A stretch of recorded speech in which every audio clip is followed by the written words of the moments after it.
Hello friends, good morning. ಇವತ್ತು ಹೊಸ ರೆಸಿಪಿಯೊಂದಿಗೆ ಬಂದಿದ್ದೀನಿ.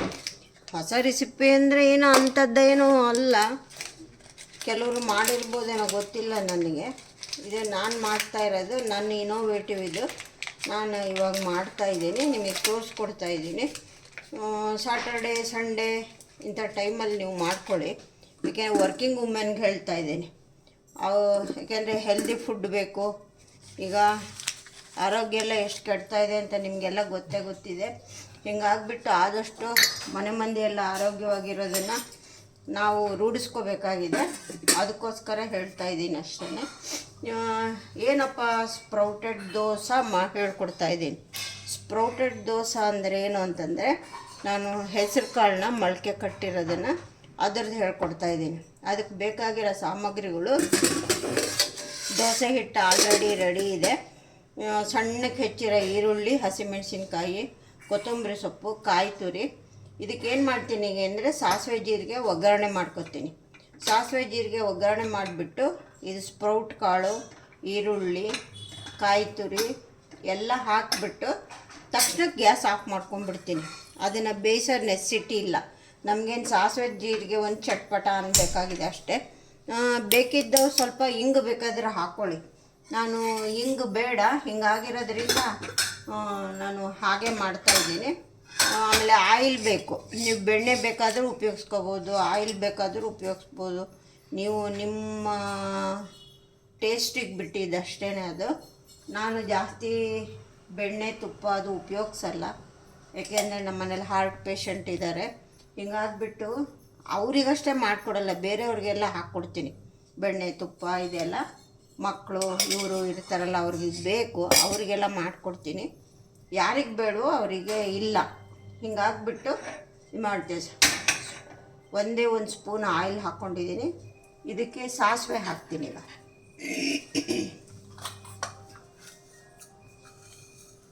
ಸಾಸಿವೆ ಹಾಕ್ತಾಯಿದ್ದೀನಿ. ಸಾಸಿವೆ ಚಟ್ಪಟ ಅಂದ್ಬಿಡಲಿ. ಎಷ್ಟು ಒಂದು ಅರ್ಧ ಕಾಲು ಟೀ ಸ್ಪೂನ್ ಹಾಕ್ಕೊಳ್ತಾ ಇದ್ದೀನಿ ಅಷ್ಟೇ. ಆಮೇಲೆ ಜೀರಿಗೆ ಹಾಕ್ಕೊಳ್ತೀನಿ. ಜೀರಿಗೆ ಅಂತ ಏನು ಹೇಳ್ತೀವಲ್ಲ, ಅದನ್ನು ಜೀರಿಗೆ ಹಾಕ್ಕೊಳ್ತೀನಿ. ನಮ್ಗೆ ಒಗ್ಗರಣೆಗೆ ಇಷ್ಟು ಸಾಕು. ಕರಿಬೇವು ಬೇಡ. ಕರಿಬೇವು ಯಾಕೆಂದರೆ ಸಣ್ಣಕ್ಕೆ ಹೆಚ್ಚು ಹಾಕೋಬೋದು, ಆದರೂ ಕೂಡ ಬೇಡ. ಆಮೇಲೆ ಇದೇನು ಜೀರಿಗೆ ಇದೆಯಲ್ಲ, ಇದನ್ನು ಕೈಯಲ್ಲಿ ಹಾಕಿಬಿಟ್ಟು ಕ್ರಷ್ ಮಾಡಿ ಹಾಕಿ, ಸ್ಮೆಲ್ಲು ಚೆನ್ನಾಗಿ ಬರುತ್ತೆ.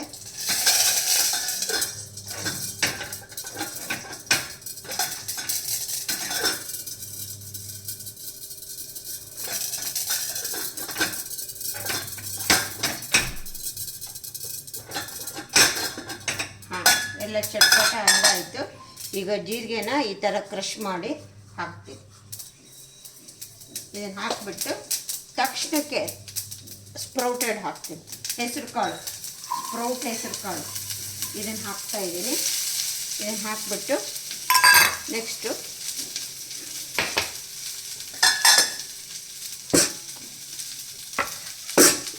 ಈರುಳ್ಳಿ, ಹಸಿಮೆಣಸಿನ್ಕಾಯಿ, ಕೊತ್ತಂಬರಿ ಸೊಪ್ಪು, ಕಾಯಿ ತುರಿ ಇದು ಮೂರನ್ನು ಹಾಕಿಬಿಟ್ಟು ಗ್ಯಾಸ್ ಆಫ್ ಮಾಡ್ಕೊಳ್ತೀನಿ.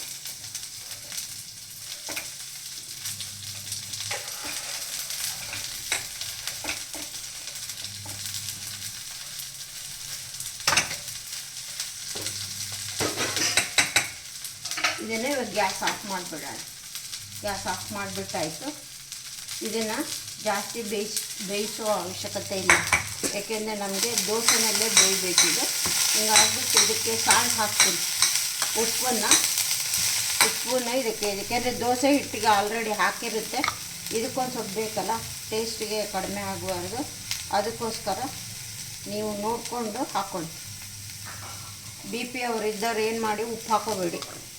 ಏನು ದೋಸೆ ಹಿಟ್ಟಿಗಿದೆ ಅಲ್ಲ, ಅಷ್ಟು ಸಾಕು, ಇದಕ್ಕೆ ಬೇಕಾಗಿಲ್ಲ.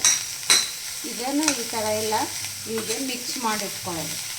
ಮಿಕ್ಸ್ ಮಾಡಿಟ್ಕೊಂಡ್ಬಿಟ್ಟು ನೆಕ್ಸ್ಟ್ ಈಗ ಅಷ್ಟೊತ್ತಿಗೆ ಏನು ಮಾಡ್ತೀನಿ ಅಂದರೆ, ಕಾವಲಿನ ಕಾಯಕ್ಕೆ ಇಡ್ತೀನಿ.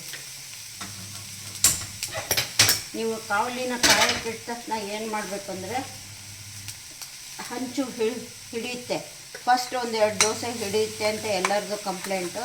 ಅದಕ್ಕೋಸ್ಕರ ಏನು ಮಾಡಬೇಕು, ನಾವು ಹಿಂದಿನ ದಿನ ಏನು ಚಪಾತಿ ಮಾಡಿಟ್ಟಿರ್ತೀವಲ್ಲ ಅದನ್ನು ಹಾಗೆ ಎತ್ತಿಟ್ಕೊಂಡು ಅದರಲ್ಲಿ ಮಾಡಿಕೊಂಡ್ರೆ ನಿಮ್ಗೆ ಹಂಚು ಹಿಡಿಯಲ್ಲ, ದೋಸೆ ಹಿಟ್ಟು ಹಿಡಿಯಲ್ಲ.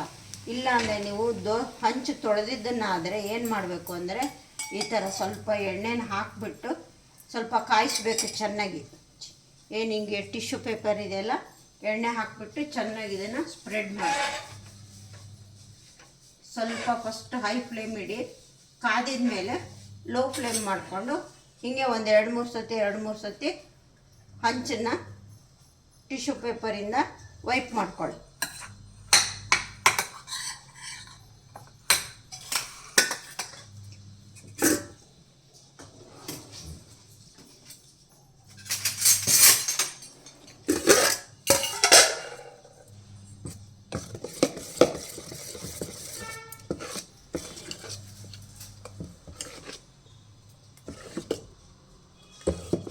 ಇದು ದೋಸೆ ತುಂಬ ಹೆಲ್ದಿ ಇರುತ್ತೆ ಮತ್ತು ಹೆವಿನೂ ಅನಿಸುತ್ತೆ. ನೀವು ಹೊರಗಡೆ ಹೋಗೋರು 2 ದೋಸೆ ತಿಂದು ಹೋಗ್ಬಿಟ್ರೆ ಮಧ್ಯಾಹ್ನವರೆಗೂ ನಿಮ್ಗೆ ಹೊಟ್ಟೆ ಹಸಿವೇ ಕಾಣಲ್ಲ, ಇವನ್ ಸಾಯಂಕಾಲದವರೆಗೂ ಹೇಳಬೇಕು ಅಂತಂದರೆ.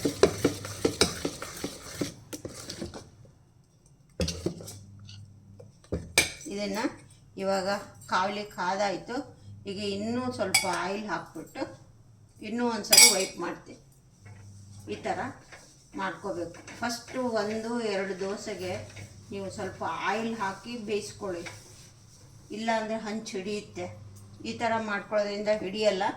ಆಮೇಲೆ ಇನ್ನೊಂದೇನು ಅಂದರೆ ಹೈ ಫ್ಲೇಮಲ್ಲಿಟ್ಟು ಹಾಕಿಬಿಟ್ಟು ಲೋ ಮಾಡ್ಕೋಬೇಕು, ನಿಧಾನ ಉರಿನಲ್ಲಿ ಬೇಯಿಸ್ಬೇಕು, ಅಂದರೆ ಚೆನ್ನಾಗಿ ಬೇಯುತ್ತೆ. ಇವಾಗ ಏನು ಮಾಡ್ತಾಯಿದ್ದೀನಿ ಅಂತಂದರೆ ಫಸ್ಟಿಗೆ ನೀವೀಗ ಬೆಣ್ಣೆ ಬೇಕಾದ್ರೆ ಹಾಕ್ಕೊಳ್ಳಿ, ತುಪ್ಪ ಬೇಕಾದ್ರೆ ಹಾಕ್ಕೊಳ್ಳಿ, ಆಯಿಲ್ ಬೇಕಾದ್ರೆ ಹಾಕ್ಕೊಳ್ಳಿ. ನಾನೀಗ ಎಲ್ಲ ಎಣ್ಣೆ ಹಾಕಿಬಿಟ್ಟು ವೈಪ್ ಮಾಡಿಟ್ಟಿದ್ದೀನಿ. ಈಗ 1 ಸ್ಪೂನು, ಈ ದೊಡ್ಡ ಸ್ಪೂನಲ್ಲಿ 1 ಸ್ಪೂನ್ ಹಿಟ್ಟು ಹಾಕ್ತೀನಿ, ದೋಸೆ ಹಿಟ್ಟು. ಹಂಚು ಚೆನ್ನಾಗಿ ಕಾದಿದೆ.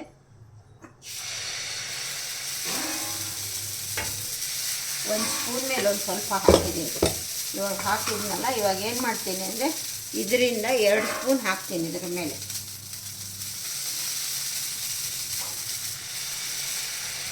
ಇದನ್ನು ಹಾಕ್ತಾನೆ ಸ್ಪ್ರೆಡ್ ಮಾಡ್ಕೊಳ್ಳಿ.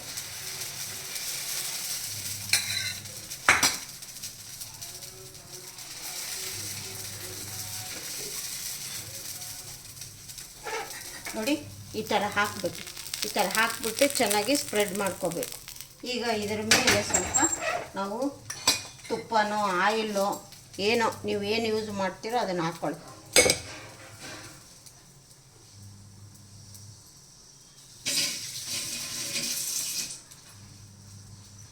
ನಮ್ಮನೇಲಿ ಸಣ್ಣ ಮಕ್ಕಳು ಯಾರೂ ಇಲ್ಲದೇ ಇರೋದ್ರಿಂದ ನಾನು ಬಟರ್ನ ಯೂಸ್ ಮಾಡೋದಿಲ್ಲ. ಸ್ವಲ್ಪ ಆಯಿಲ್ ಹಾಕ್ತೀನಿ, ಬಟರ್ನ ಸ್ವಲ್ಪ ಹಾಕ್ತೀನಿ ಅಷ್ಟೇ. ಈ ಮೇಲ್ಗಡೆ ಏನು ಇದೆಯಲ್ಲ ಒಂದು ಸ್ವಲ್ಪನೇ ಬಟರ್ ಹಾಕ್ತೀನಿ, ಇಷ್ಟು ಬಟರ್ ಹಾಕ್ಕೊಳ್ತೀನಿ.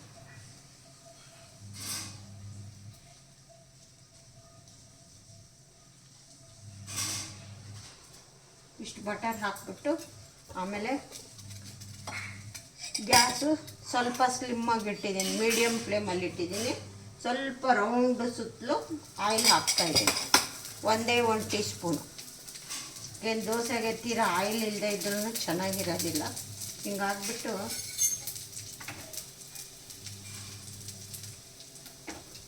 ನೀವು ಬೇಕಿದ್ರೆ ಇದ್ರ ಮೇಲೆ ಒಂದು ಮುಚ್ಚಳನ ಮುಚ್ಕೊಂಡ್ಬಿಟ್ಟು ಬೇಯಿಸ್ಕೊಳ್ಳಿ, ಸ್ವಲ್ಪ ಬೇಗ ಬೆಂದ್ಕೊಳ್ಳುತ್ತೆ. ನೋಡಿ ನಾನು ಹೇಳಿದ ಥರ ಮಾಡಿದರೆ ಹಂಚು ಸ್ವಲ್ಪನೂ ಹಿಡಿಯಲ್ಲ. ಹೇಗೆ ಬರುತ್ತೆ ನೋಡಿ, ಈ ಥರ ಬರುತ್ತೆ. ಈಗ ಸ್ವಲ್ಪ ಹೈ ಮಾಡ್ತೀನಿ.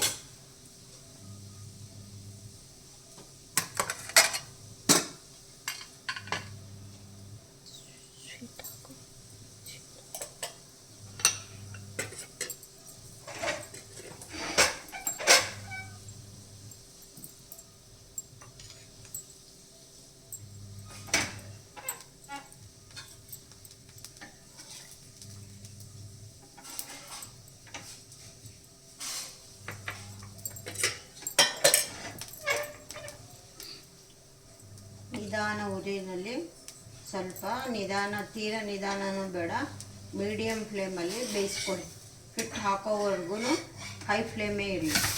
ಮಾಡ್ಕೊಂಡ್ಬಿಟ್ಟು ಈ ಥರ ಚೆನ್ನಾಗಿ ಇದನ್ನು ಪಲ್ಟಿ ಮಾಡಿದ ಮೇಲೆ ಸ್ವಲ್ಪ ಚೆನ್ನಾಗಿ ಬೇಯಬೇಕು. ಯಾಕೆಂದರೆ ಕಾಳೆಲ್ಲ ಹಾಕಿದ್ದೀವಲ್ವ, ಬೇಯಬೇಕು. ಅಷ್ಟರಲ್ಲಿ ಏನು ಮಾಡೋಣ ಅಂದರೆ ಒಂದು ಸ್ವೀಟ್ ಇಡ್ತೀವಿ.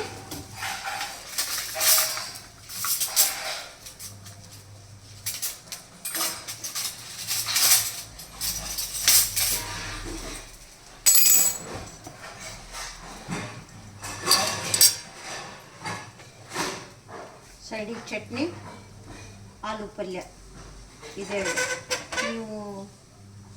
ನೀವೇನು ಆಲೂ ಪಲ್ಯ ಮಾಡಲೇಬೇಕು ಅಂತೇನಿಲ್ಲ, ಯಾಕೆಂದ್ರೆಲ್ಲ ನಾವು ಸ್ಪ್ರೌಟ್ ಇದು ಆಗಿರೋದ್ರಿಂದ ಕಾಯಿ ಚಟ್ನಿ ಮಾಡಿಕೊಂಡ್ರೂ ಸಾಕು.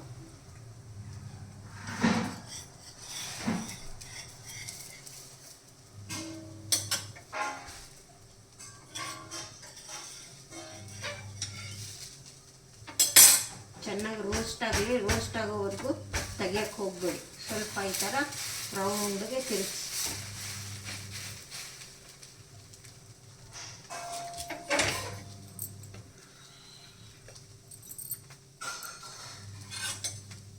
ಸ್ವಲ್ಪ ಹೀಗೆ ಮೇಲೆ ಮಾಡಿ ನೋಡಿ, ಚೆನ್ನಾಗಿ ಬೆಂದಿದ್ದೇನೆಲ್ಲ ಗೊತ್ತಾಗುತ್ತೆ.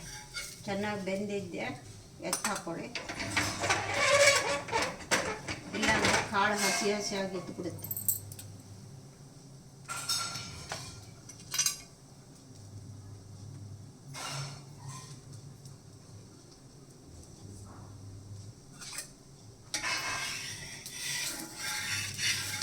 ಈ ಥರ ಆದಮೇಲೆ ನಾನೇನು ಮಾಡ್ತೀನಿ ಅಂದರೆ ಇದೇ ಥರ ಪಲ್ಟಿ ಮಾಡ್ಕೊಳ್ತೀನಿ. ಈ ಥರ ನೋಡಿ, ಸ್ಪ್ರೌಟೆಡ್ ದೋಸೆ. ಸಾಮಾನ್ಯವಾಗಿ ಸ್ಪ್ರೌಟ್ನ ಏನು ಮಾಡ್ತಾರೆ, ಎಲ್ಲರೂ ಮಿಕ್ಸಿಗೆ ಹಾಕ್ತಾರೆ. ಅದು ಒಂದು ವಿಧಾನ, ಇದು ಒಂದು ವಿಧಾನ. ನಮಗೆ ಮಿಕ್ಸಿಗೆ ಹಾಕ್ಕೊಳ್ಳೇಬೇಕು ಅಂತೇನಿಲ್ಲ. ಸೈಡಿಗೆ ಒಂದು ಸ್ವೀಟ್ ಇಡೋಣ.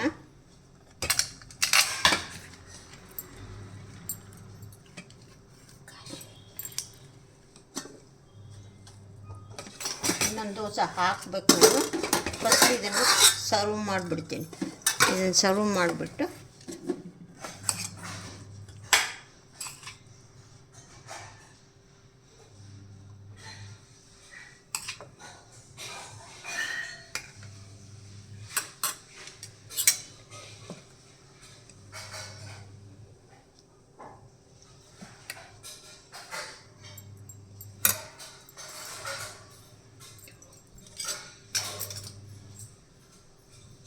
ನೋಡಿ, ಸ್ಪ್ರೌಟೆಡ್ ದೋಸೆ, ಹೆಸರು ಕಾಳು ಸ್ಪ್ರೌಟೆಡ್, ಕಾಶಿ ಹಲ್ವಾ, ಆಲೂ ಪಲ್ಯ, ಚಟ್ನಿ. ಇದನ್ನಿಗೆ ಸರ್ವ್ ಮಾಡಿಬಿಡ್ತೀನಿ. ಇನ್ನೊಂದು ದೋಸೆ ಹಾಕೋದು ತೋರಿಸ್ಕೊಡ್ತೀನಿ.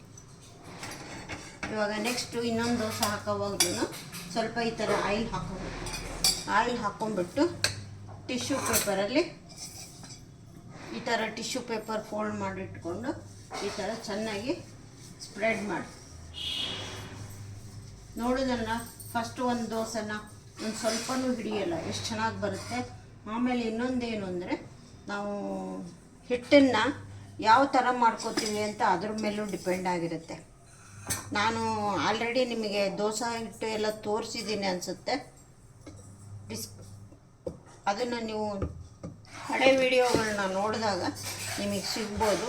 ನಿಮಗೆ ಅಲ್ಲಿಗೂ ಬೇಕು ಅಂದರೆ ಏನು ಅಂತಂದರೆ, 4 ಅಕ್ಕಿಗೆ 1 ಕಪ್, 4 ಕಪ್ಪು ಅಕ್ಕಿಗೆ 1 ಕಪ್ಪು ಉದ್ದಿನಬೇಳೆ, ಆಮೇಲೆ 1/4 ಕಪ್ಪು ಮೆಂತ್ಯ ಹಾಕಬೇಕು.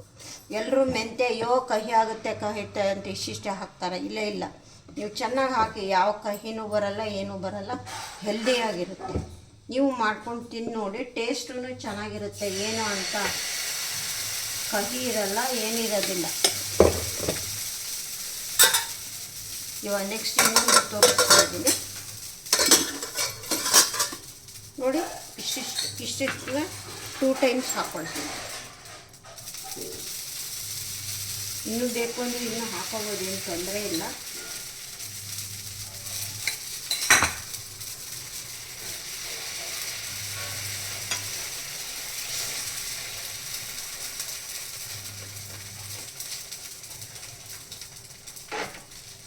ಇವಾಗ ಗ್ಯಾಸನ್ನು ಸ್ವಲ್ಪ ಹೈ ಇಟ್ಕೊಳ್ತೀನಿ.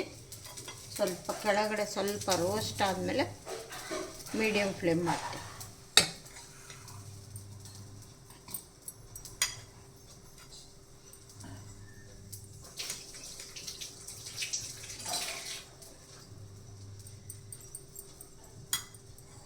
ನೀವು ಇದೇ ಮೆಥಡಲ್ಲಿ ಅವರೆಕಾಳು ಮಾಡ್ಕೊಳ್ಳಿ. ಅವರೆಕಾಳನ್ನ ಇತ್ತಕ್ಕೆ ಬೇಳೆ ಹಾಕ್ಕೋಬೇಕು ನೀವು. Same method. ನೀವು ಅವರೆಕಾಳನ್ನು ಏನು ಮಾಡಿ ಅಂತಂದರೆ ಒಂದು ಸ್ವಲ್ಪ ಓವನ್ನಲ್ಲಿ ಒಂದು 10 ನಿಮಿಷ ಬೇಯಿಸಿ ತೊಗೊಂಬಿಡಿ. ಏಕೆಂದರೆ ಅವರೆಕಾಳು ಸ್ವಲ್ಪ ದಪ್ಪ ಇರುತ್ತೆ, ಇದು ಹೆಸರು ಕಾಳು ಅಷ್ಟು ದಪ್ಪ ಇರೋದಿಲ್ಲ. ಹಿಂಗಾಗ್ಬಿಟ್ಟು ನಡೆಯುತ್ತೆ.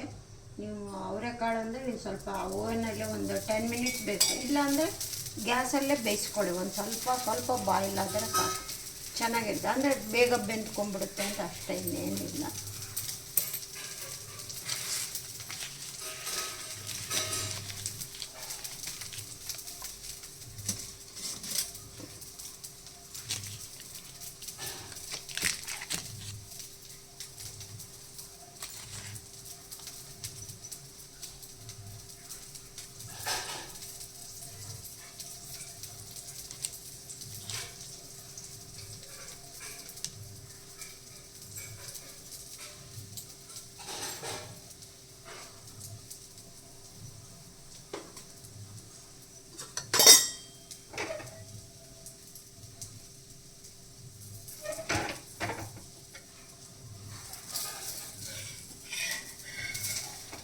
ನೋಡಿ, ಸ್ವಲ್ಪನೂ ಹಿಡಿಯಲ್ಲ.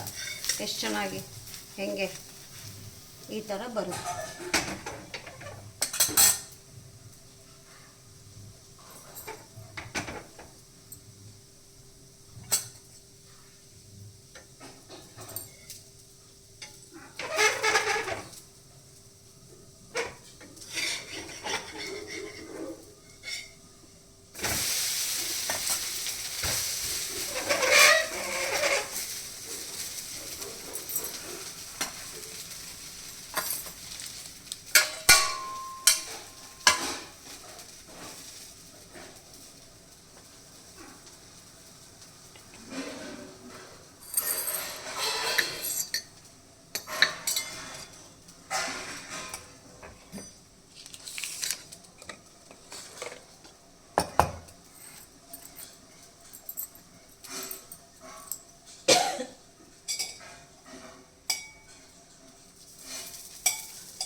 ನೋಡಿ, ಈ ಥರ ಚೆನ್ನಾಗಿ ಬೇಯಿಸ್ಕೋಬೇಕು.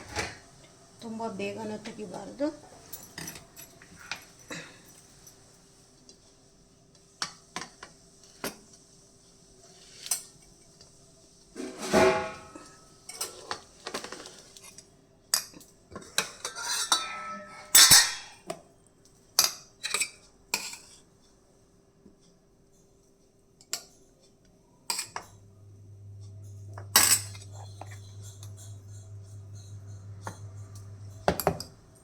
ನೋಡಿ, ಸ್ಪ್ರೌಟೆಡ್ ಹೆಸರು ಕಾಳು ದೋಸೆ ಎಲ್ಲ ಹೇಳಿದ್ದೀನಿ.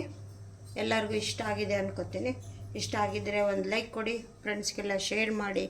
ಯಾರ್ಯಾರು ಸಬ್ಸ್ಕ್ರೈಬ್ ಆಗಿಲ್ಲೋ ಪ್ಲೀಸ್ ಸಬ್ಸ್ಕ್ರೈಬ್ ಆಗಿ, ಹೀಗೆ ಸಪೋರ್ಟ್ ಮಾಡ್ತಾಯಿರಿ. Okay friends, okay, see you, bye. ಮತ್ತೆ ಹೊಸ ರೆಸಿಪಿ ಒಂದಿಗೆ